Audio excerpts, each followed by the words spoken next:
Okay, I'm going to be making cheese and asparagus quiche without the crust. So I'm going to show you the ingredients first.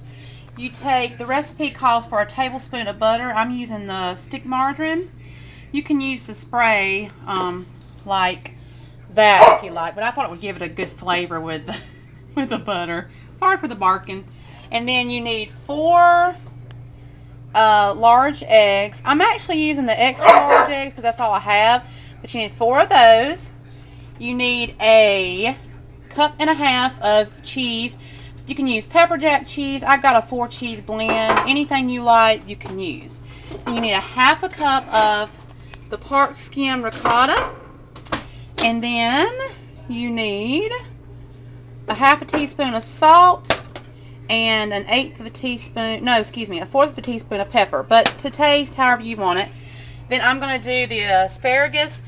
I would say about 1 cup of that. It just depends on what dish you're using, but I'm going to use about 1 cup of asparagus, and I've already cut it up, and I'm going to saute the asparagus in with the butter to get it kind of softened, and then I will catch you on the next step.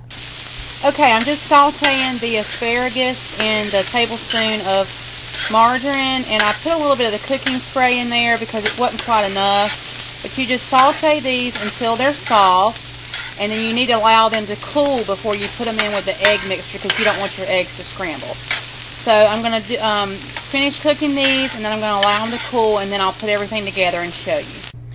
Okay, you beat together the 4 eggs, the 1/2 cup of ricotta, the salt, and the pepper, and I also put some Cajun Creole seasoning in there, just a little bit. You beat that together, and then next we're going to fold in the cheese and the cooled vegetables. Okay, next you fold in the asparagus and the cheese, 1 1/2 cup, and you can use any vegetables or cheese or meat that you want. I mean, you could do a bacon and cheddar one, bacon, broccoli, and cheddar, but this is just my version. You may have to add a little bit more eggs depending on what you put in there, but this is just like a basic recipe, and you can add pretty much anything to it, but this is what I'm doing tonight. And you take this mixture after you fold it in, and you spray your baking pan with just nonstick cooking spray.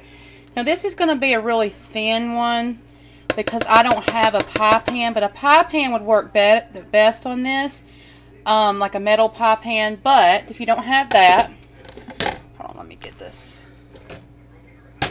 Okay, if you don't have that, you can use a baking dish. A square baking dish would be great, but I'm gonna just work with what I have, which is this rectangle glass pan, but just make sure you spray it good and spread it out like this, and then you put it into a preheated 350 oven, and I'm just going to put it on the top rack like so, and I will show you what it looks like when it's finished. Okay, this is what it looks like when it's done. For a 9-inch pie pan, you would cook it 40 to 45 minutes depending on your oven. But for this dish, since it's so thin, so you can see it, I only cooked it about 30 minutes. And there's the finished product. Enjoy. Okay, this is my plate, and I just wanted to tell you I've tasted it, and it is so delicious.